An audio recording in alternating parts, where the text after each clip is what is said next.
Okay, hold on one second. Let me just let some people in.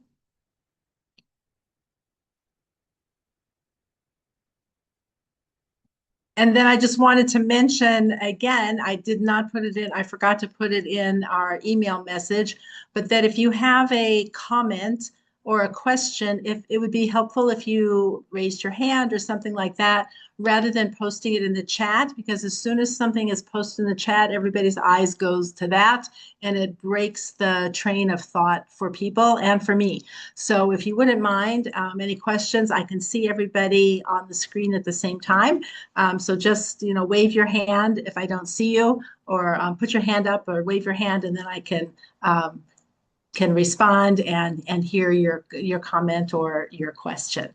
Okay, let's start. And first of all, hello to Pam and to Rhoda and to Marcia. So glad you're here with us. And we'll start with our blessing. Baruch atah Adonai Eloheinu melech haolam, asher bachar banu mikol hamim, venatan lanu et Torato. Baruch atah Adonai noten haTorah. Welcome to Parsha Vayetze. Almost always, Parsha Vayetze coincides with the week of Thanksgiving. And so for beautiful reasons, and I have an opportunity to connect the Parsha and double up on our American identity and our Jewish identity and bring them together. So this Parsha, we're going to have several other topics that we want to put together and to think about as well. And on page 145 is the beginning of Parsha Vayetze. This is such a packed Parsha.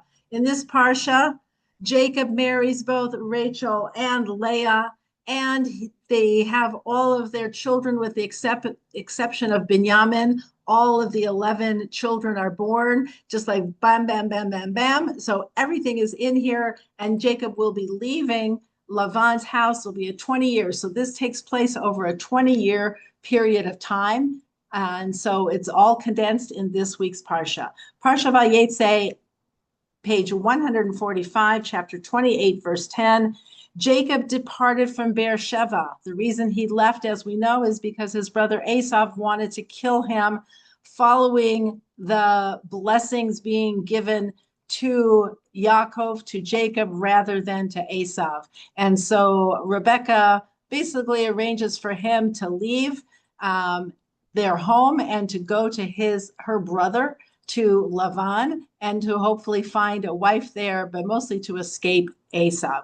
And it is during this time in escape route that he has his famous dream, one of the most iconic images in the world, actually, which is Jacob's ladder. So Jacob's ladder is present in this week's Parsha, and we're going to learn something very interesting about it. So our class today comes from, as I said in my email, from learning from Rabbi Ephraim Goldberg, and also from another Rabbi David Basus and Rabbi Moshe Wolfson Zatzal from Emunah Ditecha. And I'm excited to share the insights, and I think they'll give us things to think about and to implement in our own life on our own spiritual journey. And the first is an idea that is mentioned by Rabbi Basus, pointing out that this parsha about Jacob and Jacob's life in general is Jacob was the person who teaches us how to live in exile, because by definition, he is on the run. He is being threatened by his brother. He's in exile. He's going to be living with someone who is a swindler and a cheat. He's going to be pursued by Esau. He's going to have a life that is not the life that the nice Jewish boy wanted. When we first meet Yaakov, when he is born, he is called an Ish Tam, Yoshev Ohalim, that he is a straightforward person who sits and learns in the tents of learning. This is like your yeshiva bacher person who is then thrown out into the wilds of the world and has to contend with all sorts of challenges, which has been the fate of the Jewish people. So it's not for nothing, and it's for many, many reasons that we are called the children of Jacob. We are called Beit Yaakov, the house of Jacob, Bnei Yisrael, the children of Israel, which is Jacob's name that he will get in next week's parsha when his name is changed to Yisrael. Actually, he carries both names together. But what we learn that's so interesting, that it is in this very place of negativity and challenge and fear and uncertainty that Jacob has his dreams. We tend to think of Joseph as being the one who's the dreamer, but in fact, Jacob is the first person who's having dreams. He has dreams. He encounters this ladder. God talks to him, and he finds God in the very place where you would least expect him to be found. It is not in a place of sitting quietly and in the base medrash and in the shul and having an easy time davening where everything is perfect and then I'll encounter God. In fact, it is really more like what we are seeing from our hostages who've been released, who we have reason to talk about every single week for the past number of months, thank God, that people who are encountering God in the darkest of times, in the darkest of places. And Yaakov is the one who really sets that in motion. He is the one who's also credited with what is called the Mariv service, the evening service. We have 3 services: Shachrit morning, Mincha afternoon, and Mariv evening. Abraham is the morning person. Isaac is the afternoon person, and Yaakov is the evening person. At one point, the evening service was not considered obligatory. Only the morning and afternoon services were considered obligatory, and the evening was not. Why? This is because Yaakov, the evening, his encounter with God happened without any preparation. He was like, whoa, I didn't even know God was in this place. As opposed to Abraham and Yitzchak, which had a prepared encounter with God. So the service, a night service, is not just that it's in age order, Abraham first, then Isaac, and then Jacob.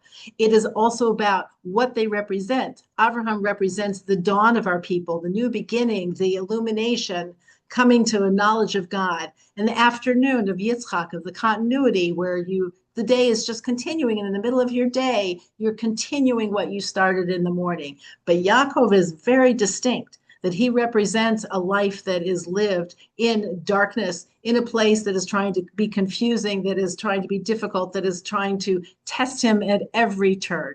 So this is the Mariv, the evening service, where things are not clear, where things are difficult, where things are challenging. So he is our person. And the first thing we're going to take a look at is this ladder, Jacob's ladder. Let's read about what it says. Verse 12, and he dreamt, and behold, a ladder was set earthward, and its top reached heavenward.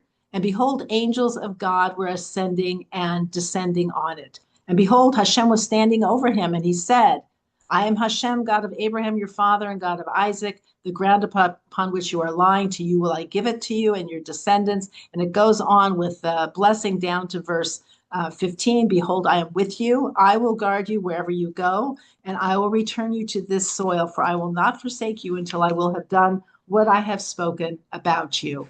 So this ladder comes along with a promise by God of God's blessing of the land of Israel, as well as God's protection and presence in his life. So something interesting about a ladder. It says that it was set earthward and its top reached heavenward. Interestingly enough, there is a discussion about, so where was the foot of the ladder? Like you think, like in a dream, does it really matter? Like you had a dream, does it really matter where the foot of the ladder was, where the head of the ladder was? And yet our commentators say, yes, the foot of the ladder, where was it? It was in Beersheba. That's where the ladder started, was in Beersheba, because that's where Yaakov departed from. That was in our first verse. Yaakov departed from Beersheba. So it says the base was in Beersheba. It doesn't say this here, but in our commentary it says that top of the ladder was in Beit El, which is not far. We have friends who live in Beit El. It's not far from our home. It's a community there. It's right now a little bit surrounded by Arab cousins, so we don't really go there too often, but we have been to Beit El. Beit El literally means the house of God. And it says in the middle of the ladder was over Yerushalayim, over the Temple Mount, which was over where Yaakov himself was sleeping, which was the place that would be where the Beit HaMikdash, the temple, would stand in the future. So why do I need to know this other than it's interesting? We have the idea of this ladder. It's basically covering the land of Israel. It's going up. It's linking heaven with earth. But we learn so much about this ladder. The sulam, the ladder, it says, is also representative of each of our own spiritual journeys. And what's important to know, and this is the comment from Rashi, it says, what's important to know is that the ladder is on an angle. You're like, okay, why is that so important to know that the ladder is on an angle?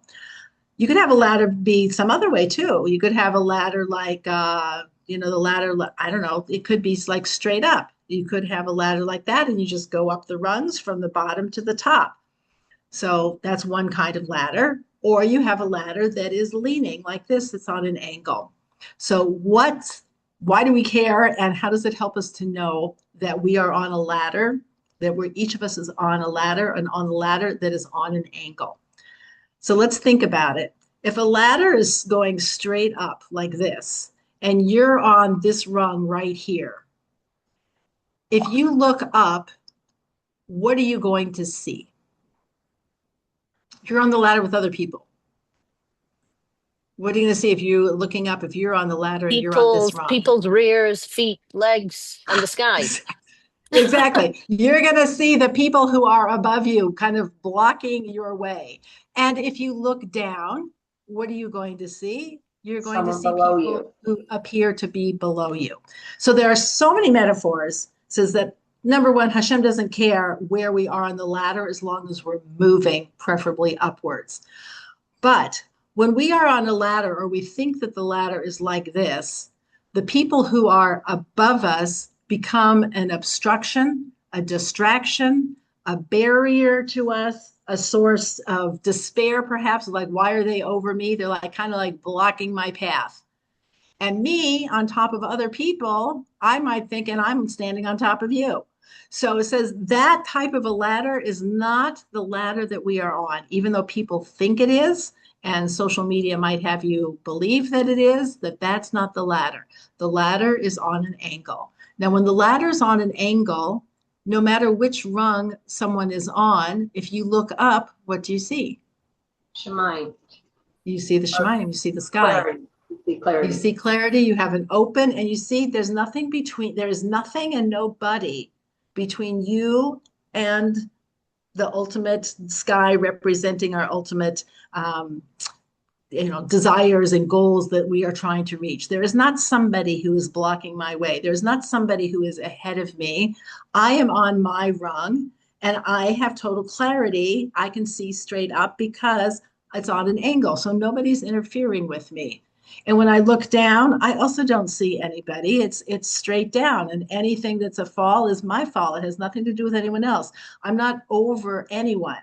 So by having it be on an angle takes away the misguided perception that there is a competition with anybody else, and or that we should be distracted by what other people are doing and where they are on the ladder. It has nothing to do with me. I'm on my own rung and I'm on an angle. I can see straight up and I can see straight down. And my actions from a moment to moment basis are taking me either up the ladder or down the ladder. But it's my rung and my situation. It has nothing to do with anyone else.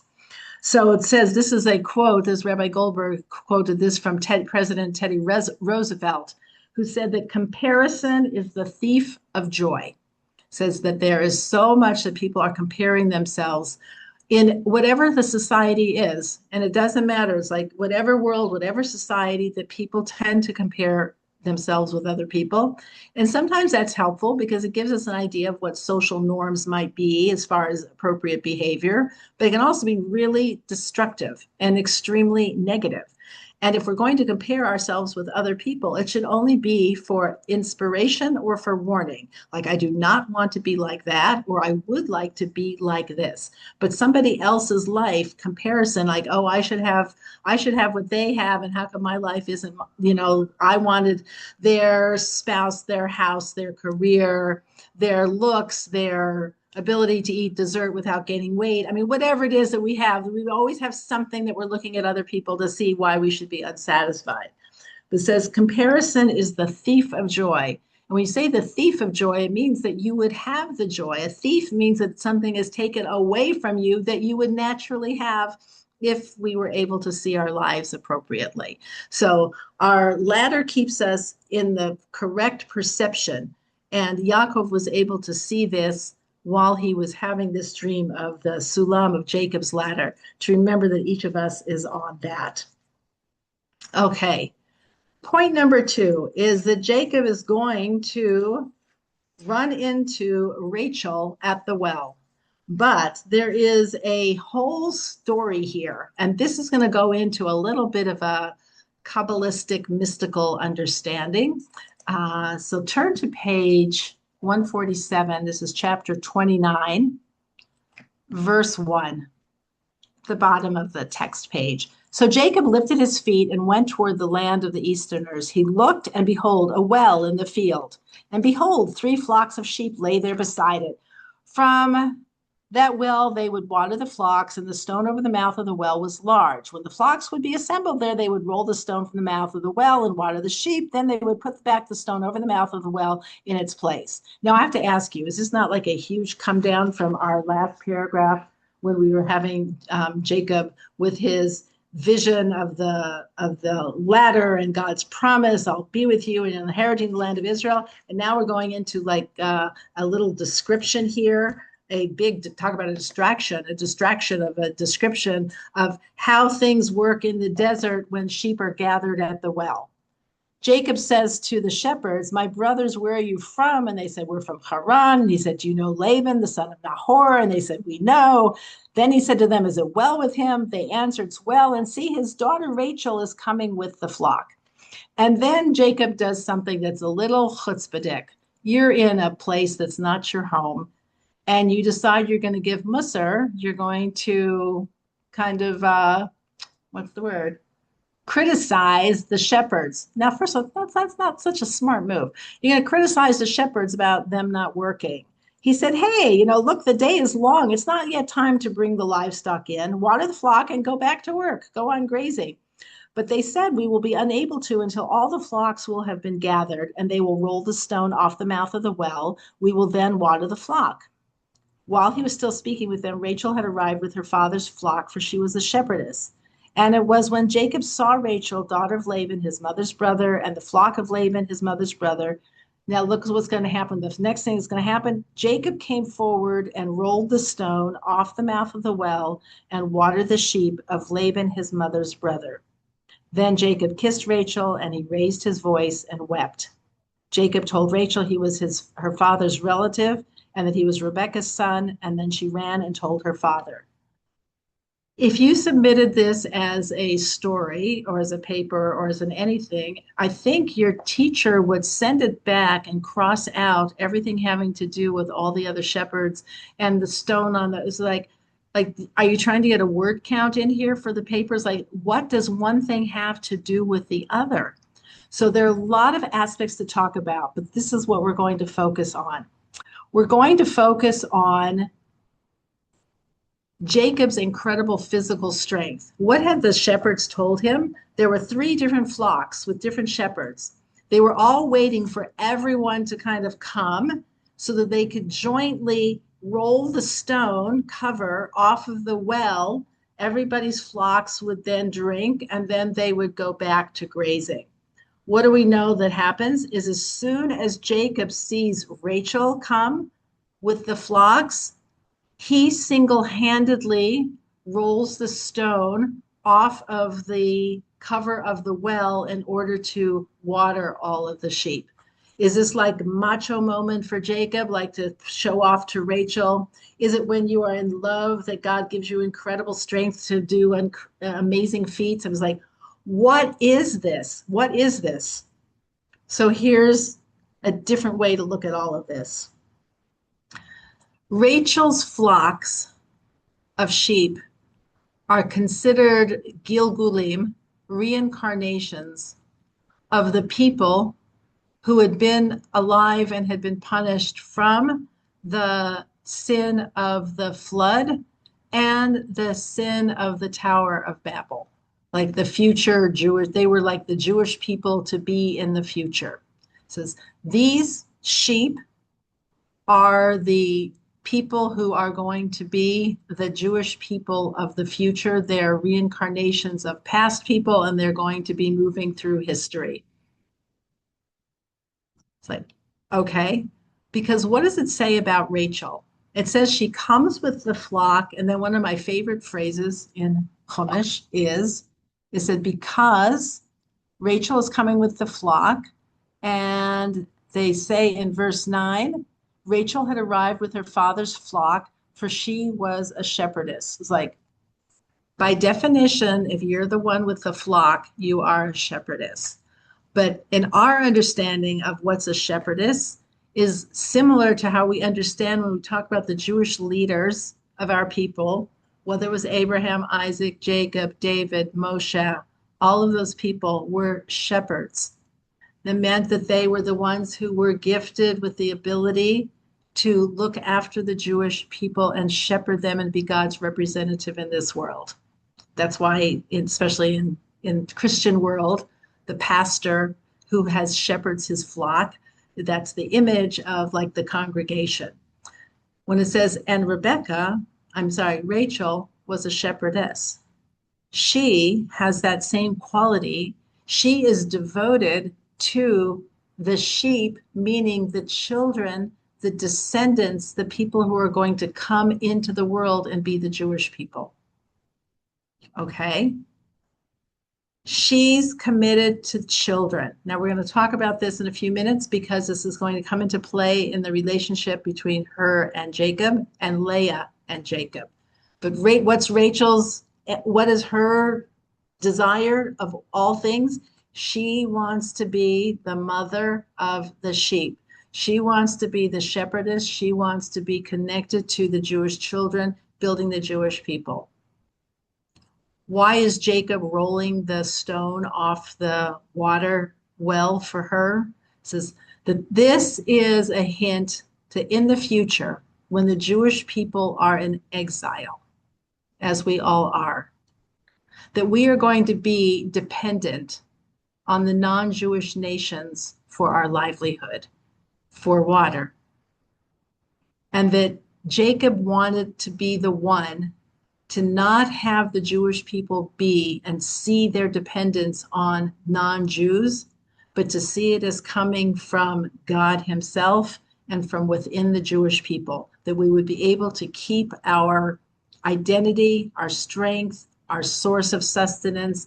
And so he wanted to be the one to be totally responsible for watering Rachel's flock, for providing for the Jewish people in the future, that it would be within the family, it would be within the framework, and it would not be dependent on the non-Jewish nations.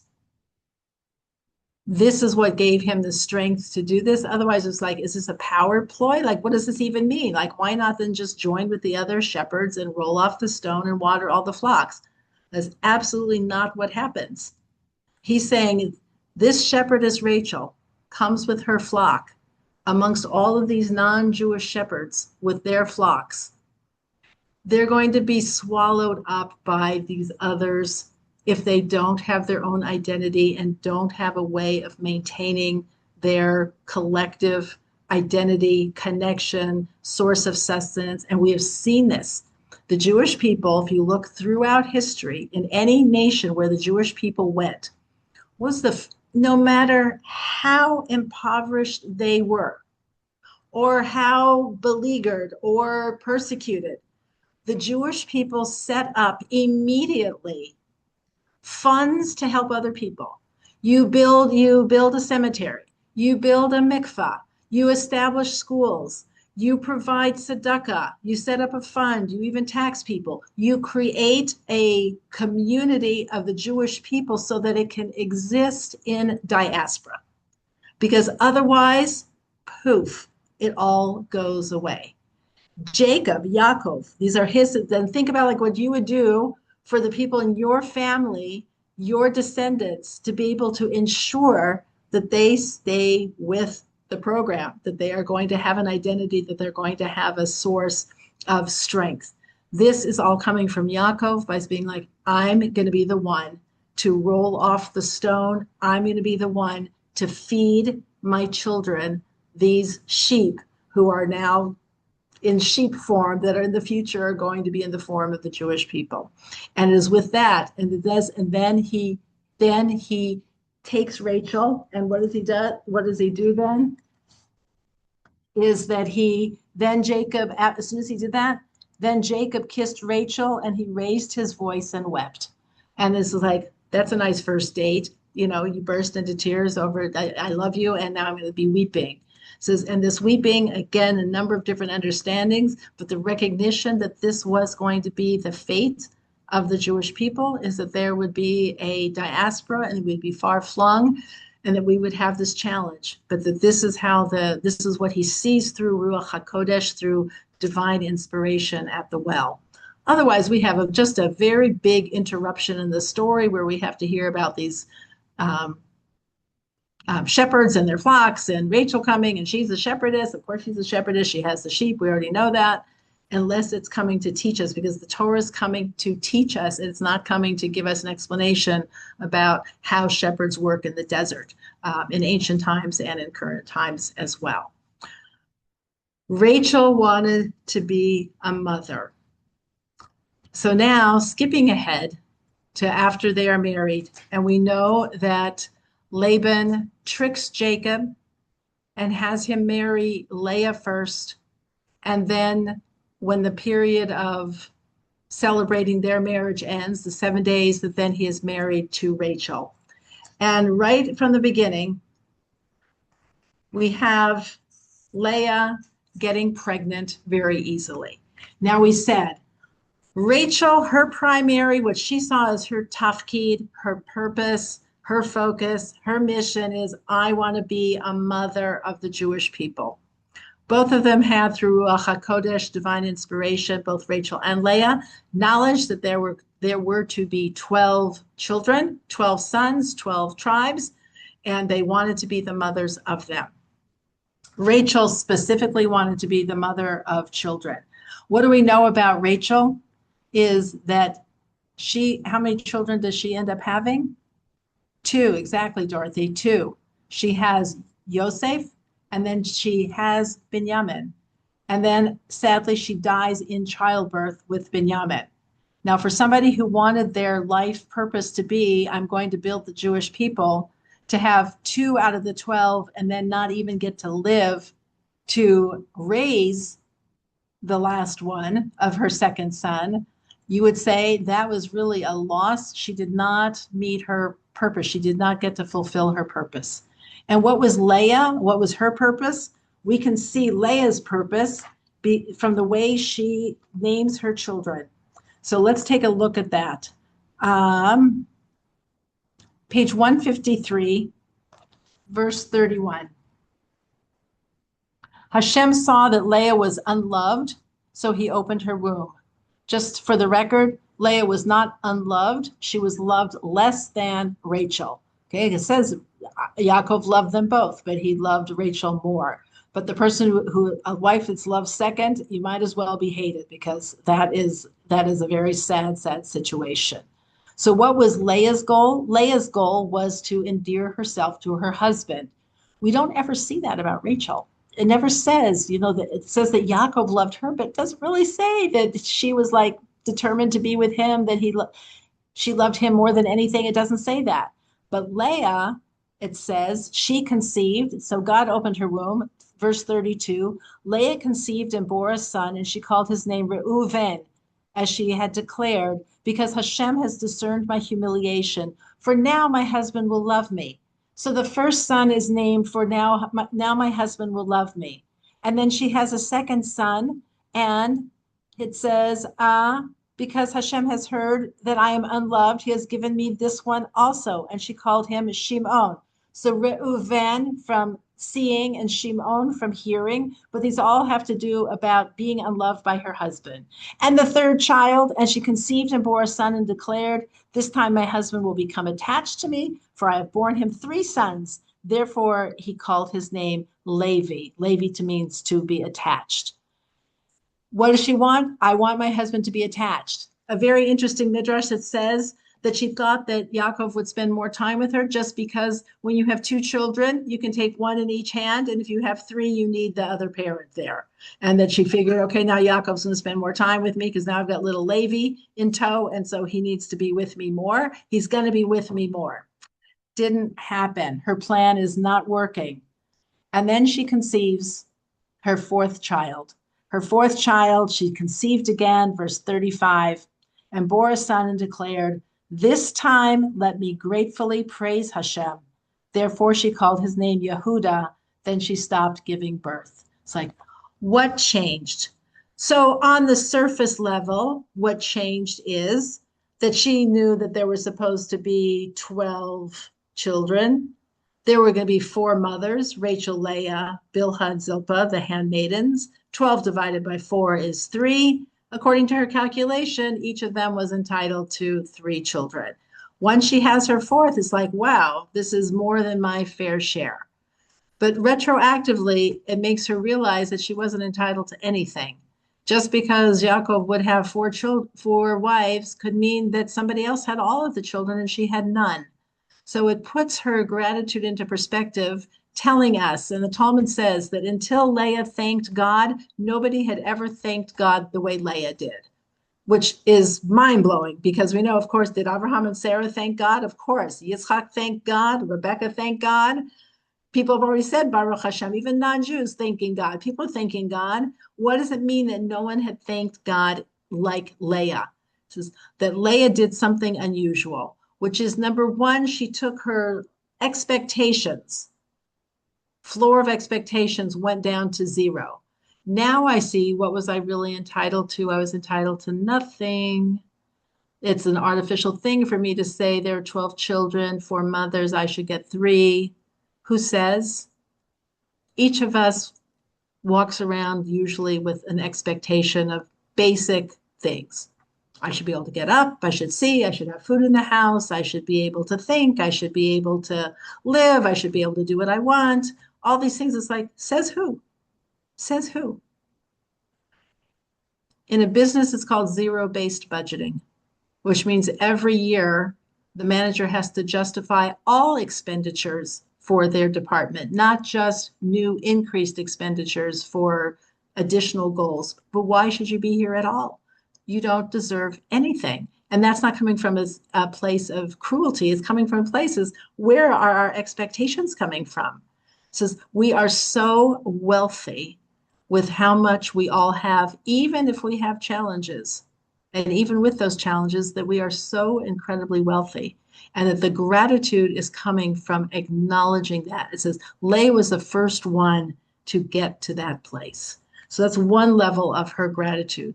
The second is that people don't like to feel indebted.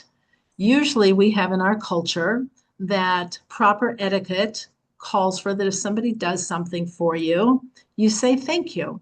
And the thank you matches to some degree whatever it is they did for you.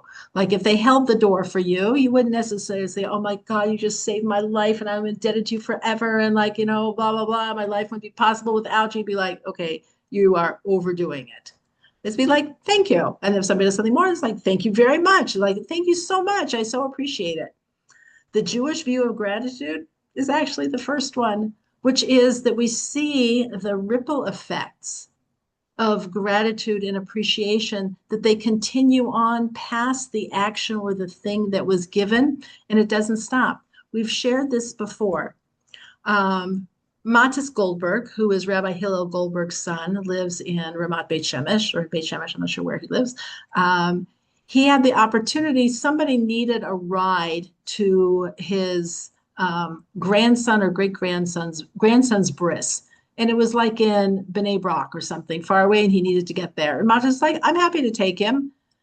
Matis took him, and the man was so grateful to him. He called him up afterwards, like, thank you so much. You made the simcha possible. I mean, I don't know how I would have gotten there, and I was able to be at my grandson's bris.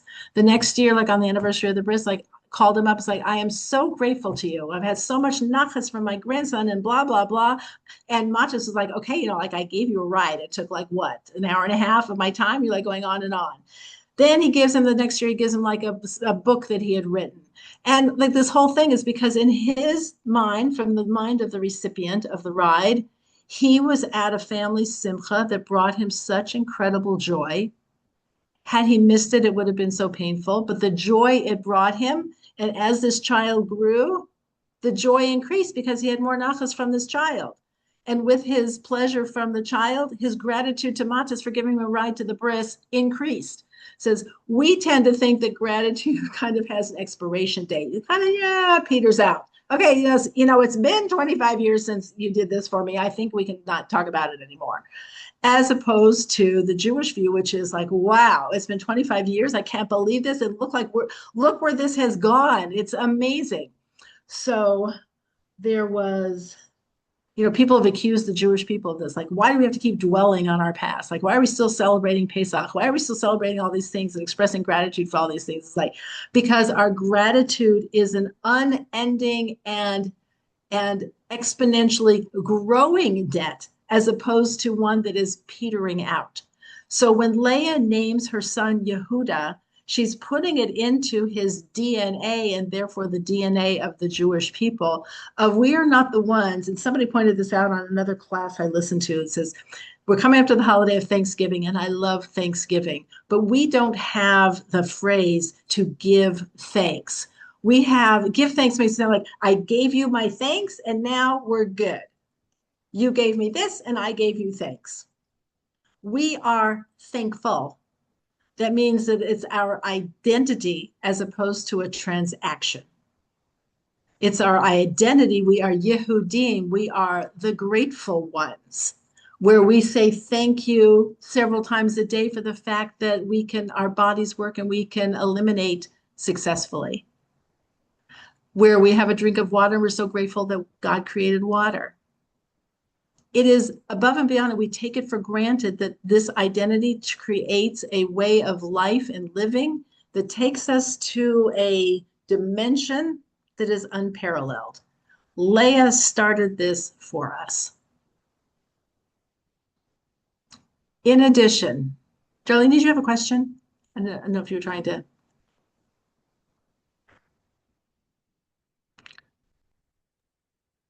You're muted, so I can't see if you did.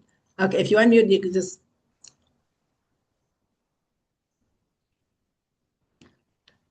I can't hear you. Okay, let me know if you have something. Sorry, I must have reacted because I lost the screen, but now I'm back. Sorry to interrupt. Oh, okay. Okay, great. Okay, no problem. All right. So this is what Leah did. She put this in, is to be grateful, which is why the first word out of our mouths before we're even out of bed, haven't even brushed our teeth, haven't even gone to the bathroom yet, the very first word out of our mouth is modeh. Modeh ani. Grateful am I. And we sacrifice proper grammar in order to have the first word be modeh or moda, grateful, instead of ani. We don't want to start the day with the word I. So we say, grateful am I. And that's not just like, well, that sounds more poetic. It's grammatically incorrect. It should be ani moda. I am grateful. So I thank. So, but instead we say moda ani. Grateful am I that God has restored our soul. And anything after that is an amazing day. The rest is great. Rabbi Goldberg was talking today in an Emunah shir about people's levels of expectations. And he's saying that he has a family, not one of his family members, a family in the shul that has 3 children with very, very, very significant challenges. And you'd think that this mother could be like going crazy. Why me? Woe is me? How come me? All of these things. But she's very joyful. And she says, any day that ends with the same head count as the day began in my family is a great day. And that's the bottom line. If everyone's all like present and accounted for, we're good. And that's with days and challenges and investments and therapies and supervisions and things that are just beyond comprehension. But her basis is, if there are all the same number of the head count is the same at the end of the day as it was at the beginning day, we're good. I'm good. This was a good day. Like these baseline expectations, this changes our life. Now, before when we quoted Teddy Roosevelt and said comparison is the thief of joy, the other comparison is that steals our joy is comparing what I think I'm entitled to, never mind other people, what I think I'm entitled to versus what I have. And that comparison also robs us of joy because we don't even appreciate what we already have, because I've just made that my baseline. The third aspect of what Leah did is, had things improved with Yaakov?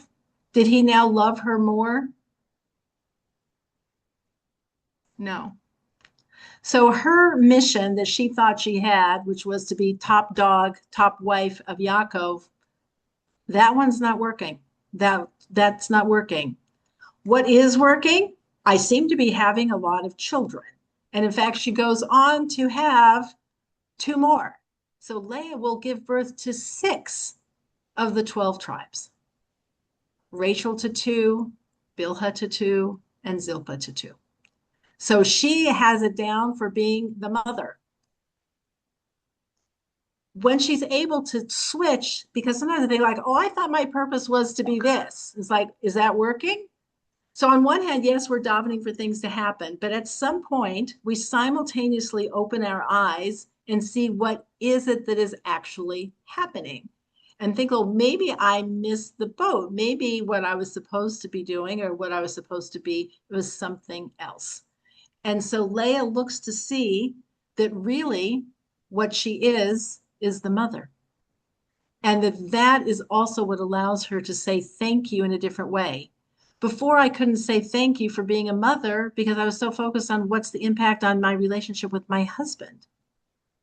Rachel thinks that she's supposed to be the mother, but in fact, what is her real tafkid, her real purpose is to be Jacob's favorite wife. Now that's in this world. What happens after they pass away? Leah is buried in the cave of Machpelah with Jacob as his eternal wife. So does Leah get what she thought was supposed to be her thing? In the end, Leah is the preferred wife. She's the one who lies with Jacob eternally in the land of Israel, in Hebron, in the cave of Machpelah. You can go and see their graves there. There they are. And Rachel, we call her Mama Rachel. We call her Mother Rachel. We never say Mama Leah, which is really wild because Leah was the mother of the tribe of Levi, which is where Moshe comes from, the Leviim, the Kohanim. She's the mother of Yehuda, from where the king and Mashiach comes. Now that's a mama, but we don't call her mama. Now she's the wife of Jacob. Mama is Rachel.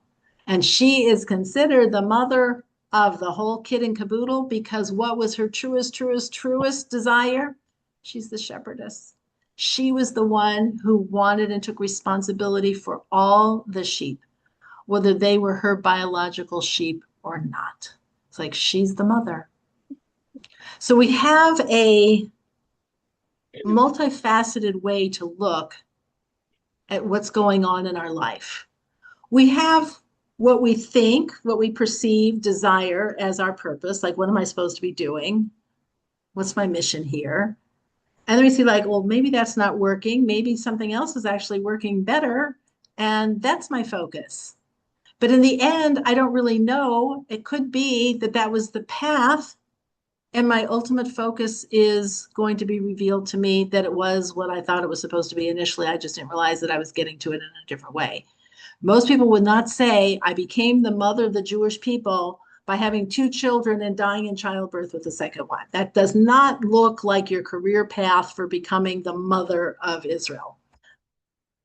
And Leah's would not be, I had 6 children, and not only did my husband spend more time with me, after my sister Rachel died, he went and put his things in with her maidservant. He didn't even take me as second. That is a blow to like, I thought I was supposed to be the wife of Jacob. The bottom line is we don't know what's going on. Bottom line is take a look around, see where the places are where our mission seems to be more clearly going in that direction, and embrace it, because we don't know that that's not the path to get us to where we thought we were supposed to be going anyway. We have no idea. Leah was able to figure out with the birth of Yehuda to express gratitude for what she did have, even though it looked like it wasn't bringing her any closer to what she thought she wanted to have. If we wait, if we wait for, I'll say thank you when I get what I want. Like, why should I say thank you if things are not really going as I hoped? It's like, what is going? There is something that's going. Express your gratitude for that. And that, that's the path. It's so hidden from us, and it looks so circuitous. Leah ends up being the wife of Jacob, and Rachel ends up being the mother of the Jewish people. The way they got there, if you read just their CVs for their earthly experience, you would think, what? But the fact that they were able to express appreciation, hold on a second.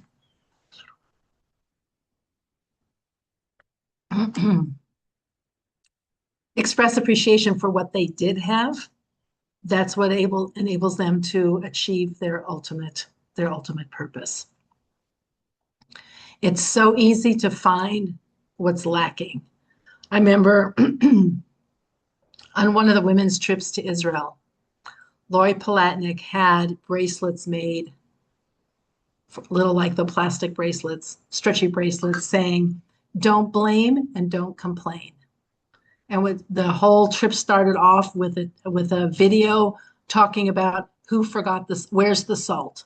And it was about a family that went on a picnic and they packed all this food, and then they were all getting ready to eat it and there wasn't any salt. And one of the kids was complaining, it was like, where's the salt? It's like, oh, I'm sorry, we forgot. It's like, how could you forget the salt? It's not going to be, this isn't going to be yummy. Like the French fries aren't going to be salty and whatever, like ruins the whole thing because you don't have the salt. But look what you do have. So she gave us these bracelets, handed them out to everyone, and we were supposed to keep them on. And anytime we found ourselves complaining or blaming somebody for something, we had to switch our bracelet to the other wrist. And at the end, there was going to be like a prize for people who didn't have to switch their bracelets. So the truth is, almost everybody did have to switch their bracelet, because our natural state is to blame and complain because we notice what is wrong and what is missing. We notice what is wrong and what is missing. We notice the luggage that didn't arrive on the carousel.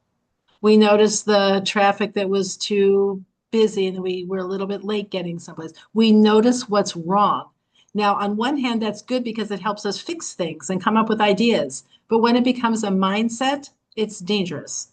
It's a dangerous mindset to be blaming and complaining. What was fascinating is, even though people were not successful, except for like a couple people of not having to change their bracelet, one of the workers, one of the waiters in the hotel at the what's it called? The King Solomon Hotel, came up to me because I had on my badge as a city leader, came up to me and said, is this like a different group of people? Like, is this like a different group than like the other women's trips that have been here? I'm like, well, there's different women, but he's no, there's just something different about them. I'm like, oh, really? That's interesting. What do you mean? Because everyone's been so appreciative, and it's just like been really noticeable. I'm like, oh, that is so interesting. So the not blaming, not complaining, not only are those things negative in and of themselves, they blind us to what is good, and we can't possibly express gratitude for goodness that we don't even recognize, which is why in Hebrew it's called makir tov. I want to be makir tov. I want to recognize the good. It's very hard to say thank you if you don't even see anything and you just have, where's the salt?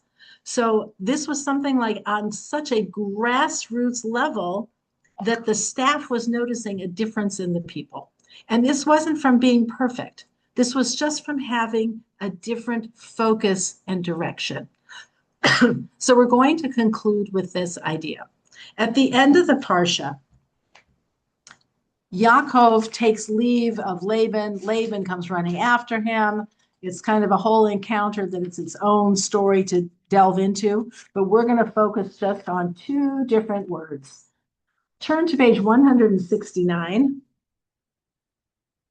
chapter 32, verse 1 and 2.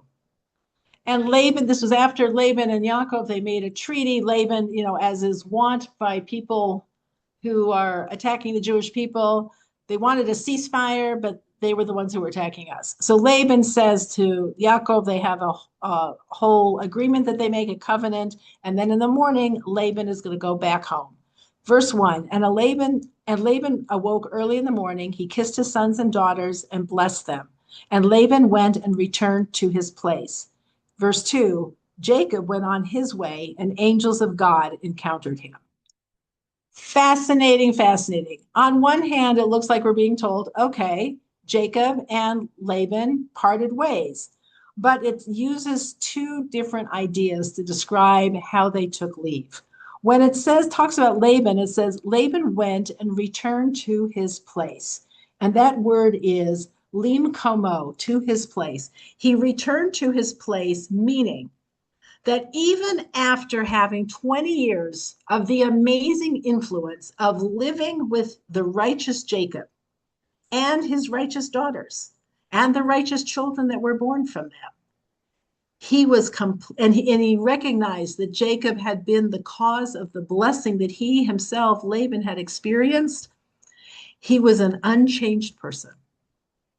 This is a person who goes to an inspiring class, an inspiring retreat, an inspiring trip to Israel, and comes back and like a boomerang goes back to exactly what they were doing before. It says he did not change at all. He went to his makom. He reverted to his place where he had been. Now, with all due respect, that's the natural course of things, because our actions, when we pull and go in a different direction, there is a natural spring that wants to take us back to where we were, because I want to go back to what was familiar and what I was doing before. Unless it's anchored and somebody makes a concerted effort to do something different, it will always go back, mikomo. It'll always go back to the place. It'll always spring back. And that was Laban. As evil as he was when he started, that's how he was afterwards. As conniving, that's how conniving. As idolatrous, that's how idolatrous. There was no impact. It was a very, very sad state, but it wasn't uncommon. It wasn't because he was evil that it happened. It was because he's a human being, and that's our nature. And unless we do something affirmatively, that's exactly what's going to happen, no matter how much we think it should be otherwise. But what about Yaakov? It doesn't say Yaakov went to his place. It said Yaakov went on his way, and the word is darko. And the word darko means derech shelo, his derech. Derech is related to the English word direct. Do you hear how those are related? The D-R-Ch-K-T, direct, derech. Jacob went on his derech. And what does he do on his derech? Derech is the way you direct your steps. And what does he encounter? He encounters malachim. He encounters angels. So the phrase is used like in the religious world that somebody's kid is off the derech, meaning that they've kind of left the path of Judaism and they're kind of doing other things and they're off the derech or they're on the derech. Says, but what does it mean to have a derech? A derech means that you don't necessarily, I thought this was really this was not a Jewish person at least I don't think it was a Jewish person who said this. It says, your brain doesn't need, this is from a neuroplastician, which I'm fascinated by. Your brain doesn't need perfection to change. It needs precise direction. It doesn't need perfection. It needs direction. It needs to be directed on what to go, that our brains and our minds are tools, and that your brain doesn't care how you've been thinking in the past. It only cares how you direct it from here moving forward. Where is the direction that you are trying to face? So it's not a small thing that when we daven, when we pray facing Yerushalayim. Because I'm saying I'm trying, and we talk about, I'm directing my thoughts, I'm directing my attention. This is no small thing. And it makes the biggest difference. The direction starts with that first word that we say when we wake up. How is my day going to be directed? It can be modeh ani, I am so grateful. What does that tell my brain when I say that? It's as if I have tapped on the screen that says, click on modeh if you want to look for things to be grateful for today. And if my first thought when I get out of bed is, ugh, this is going to be such a day, then guess what my brain just got directions to do? I'm looking for like, ugh, why this is such a day. Whatever we direct our minds to do is the direction that we will go in. Where do we want our direction to be? This is like the beginning of the parsha, where our feet are on the ground, and it says, and the head is in the clouds, is in Shemayim, that we want our thoughts and our direction to be in a spiritual direction at the very same time that we are walking the streets, the roads, the aisles, the whatever it is we're doing in our everyday daily life. Yaakov is the everyday person who has his feet on the ground and his head in Shemayim. His head is connected to Hashem. He is a person who is who keeps going. Even when he's being chased, even when he's being attacked, even when he's being threatened, his goal is to direct himself, to be on a derech. That direction takes the form, interestingly, when we get up in the morning and as we start our day, to give ourselves a message of how we're going to direct our thoughts, and to have that direction be like how we want to be in the day, not what the day is going to bring to us. It says our brain does not, I also like this, our brain, hold on, I'm going to tell you the quote exactly. Your brain needs a directive, not a to-do list. We think I'm going to change when I do this, this, and this. It says we change when we direct our minds to follow a certain path.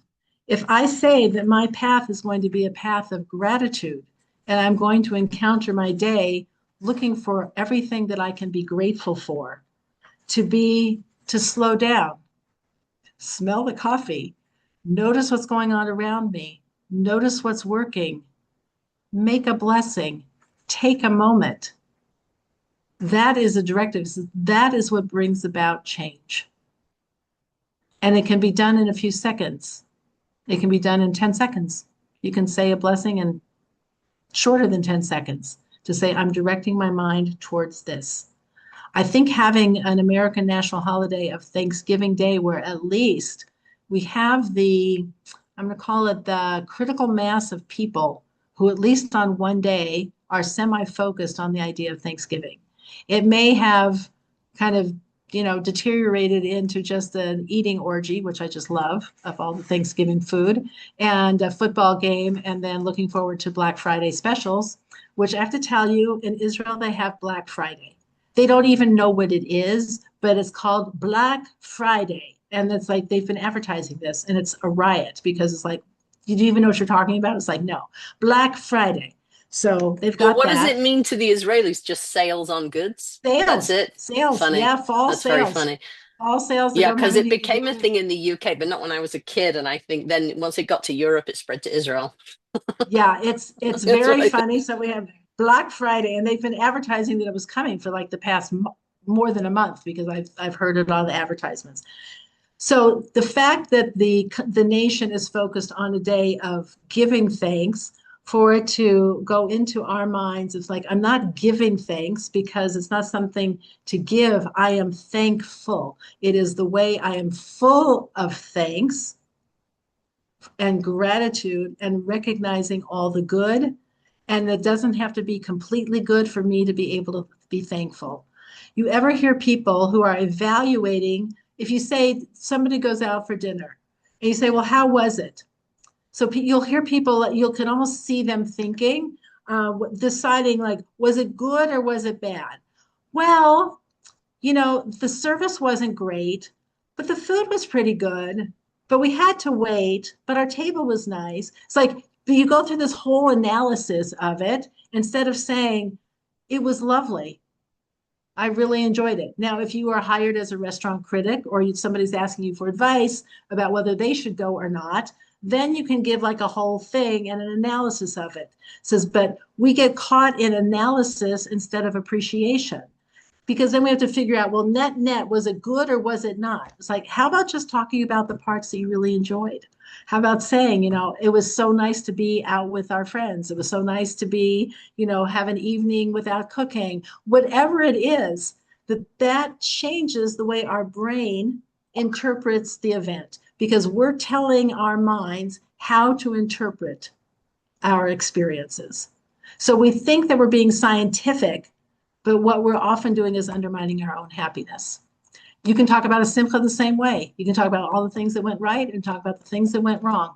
The things the caterer got this off and this was done right and I wanted this and this happened and that happened. Or you can say it was so beautiful to have everybody together. And then after a while, you know what? All those other little things, they just fade from memory anyway. And in the end, it doesn't matter because the end is my goal is to be a grateful person. My goal is not to be an accountant on the pluses and minuses of every experience that I go through. Nobody asked us for that. We think, and again, unless you were hired to do that, that's not really our role. Our role is to cultivate the gratitude. So if you look in your Siddur, there is not an asterisk next to Modeh Ani that says, if you're healthy and if your kids are behaving and your grandchildren have called you and if the rent is paid, then you say Modeh Ani like with a big smile on your face. And if it's kind of a schleppedic day and you have a headache and you're coughing and you're whatever, kind of just Modeh Ani. Like there's no accounting for that. It's just Modeh Ani. I am grateful. So God willing, we will take. And so I want to take a moment to tell you how grateful I am for our ability to learn together. And I said, as I said in my email, it'll be 3 years since we made Aliyah, which I can't believe. On one hand, it seems like it's been a very long time since we were in Denver. And on the other hand, it just seems like it was yesterday. And I'm so grateful for the technology that lets us be together. And I'm so grateful to each of you who continues to make the time in your busy days, like in the middle of the morning, or for Darlene at night, to be able to make the time for us to come together and learn. And it just means the world to me because I love going to Torah classes. I love reading. I love listening, but I love it even more when I know that I'm going to have an opportunity to share what inspires me to share it with you. So Thank I just you want for to giving the thank you. classes. So, I mean, it's Who is so your my pleasure. favorite Torah teacher? Now you can learn with anybody anywhere. Oh, thank God. There's so many. First of all, with Torah anytime, you can learn with anybody around the world. It doesn't even matter. But it was a little funny. One of my favorite rabbis to learn from, Rabbi Daniel Gladstein, was in Boca on the Shabbos of our granddaughter's bat mitzvah. And I would have loved to have gotten to hear him in person there, but I didn't. So I listened to him online. So that was great. And so, everything is like you can always find something to complain about, can always find a shortcoming, can always find all of that. But when we get to live like Leah and say, I'm not any closer to what I thought was going to make me happy, but I am so grateful for what I do have. And I see that my life is a different path than what I thought. And who am I to know? So God willing, each of us will be able to do that. We'll take the Thanksgiving holiday to be Thanksgivers and not to give thanks, but to be thankful and to recognize that that is a way of being in this world that is like Leah, and that the Talmud will be able to record about us that like she was just like Leah in her lifetime and lived up to that wonderful, wonderful accomplishment, which is the hallmark of the Jewish people, which is our mission of the Jewish people, and will be the salvation of the Jewish people. So when we can appreciate each other and be thankful for that as well, it will help bring our society together, the different factions, different groups of the Jewish peoples, to be able to appreciate one another for what each person brings to the table. And then we can be unified all together. So have a happy Thanksgiving, a wonderful parsha Vayetze, and I'll look forward to seeing you next week. The following week, I will not be able to teach. This next week I will be able to teach, but the following week on the 10th, we'll actually be en route. Right. Right. I beg your pardon? I'm sorry. You're going to be at the wedding. Right. December 10th. Okay. Yeah. December 10th, I'm December 10th, we will actually be flying back to Israel. Right. And Ellen, we want to, on the behalf of everyone, I'm sure, we always say, without you, we would descend, but you send us to Shamayim, and you save our lives, because with all the Torahs, and absolutely, it's proven that being thankful is the key to happiness to ourselves as well. Absolutely, the key to happiness. It's like, if you want to have a happy life, just be grateful, and it's the key to happiness. It is so beautiful.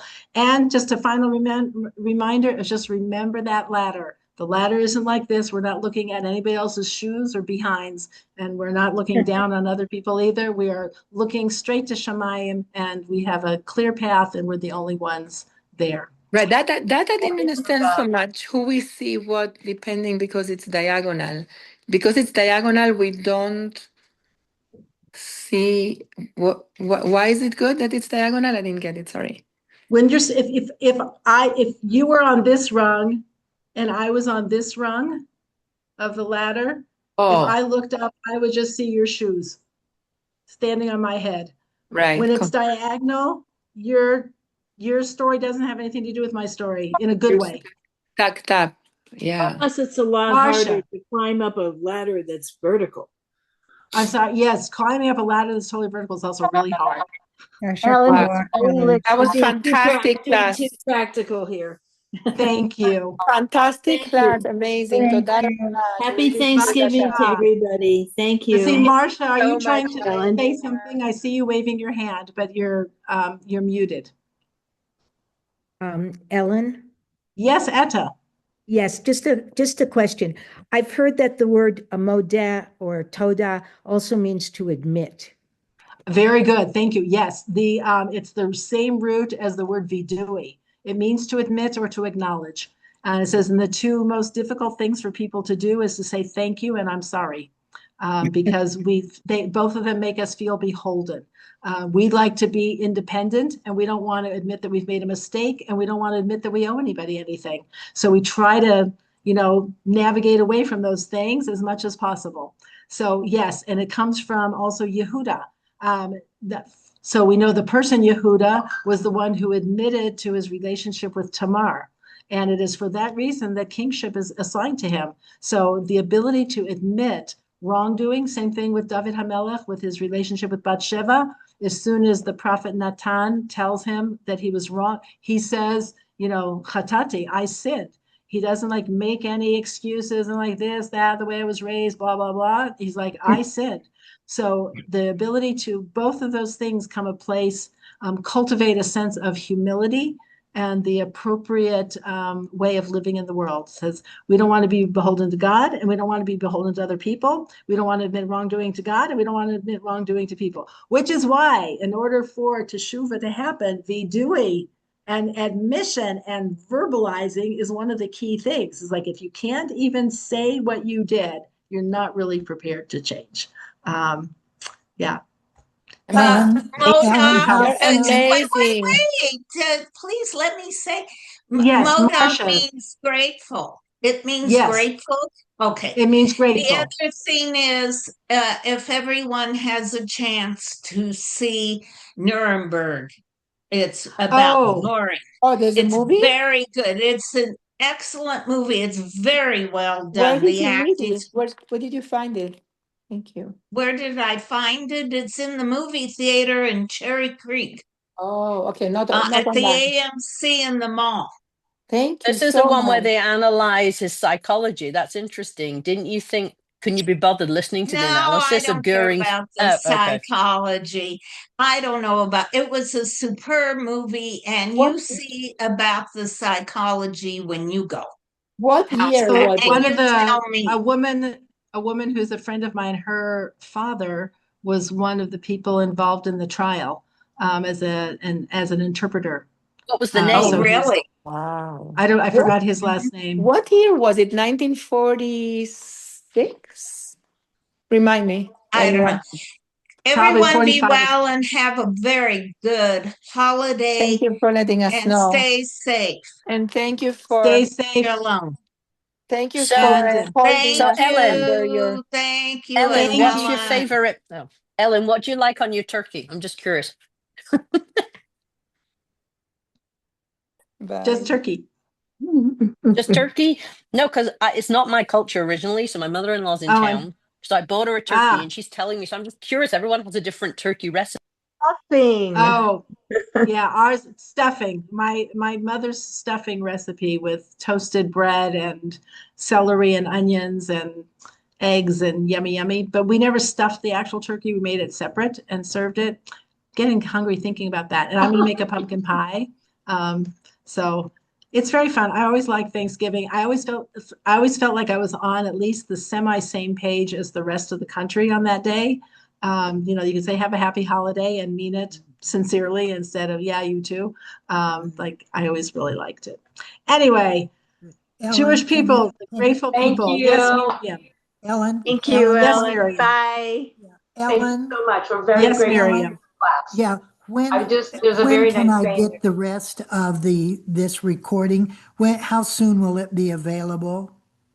I don't know. It depends on when they list it because I'm not the one who posts it. Oh. The Jewish Experience does it. But if you send, I can send Can you you an send it to email with me? the link. If you send me an email asking for it, then I can send it to you. Okay, I'm going to do that, so be alerted. Okay, so I have to wait till I get the recording notice from Zoom and then I can forward that.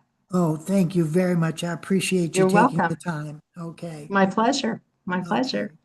Okay. All right, ladies, have a wonderful Shabbos. Enjoy. Thank you so much for joining me. Have a great Thanksgiving and be well, be safe, enjoy.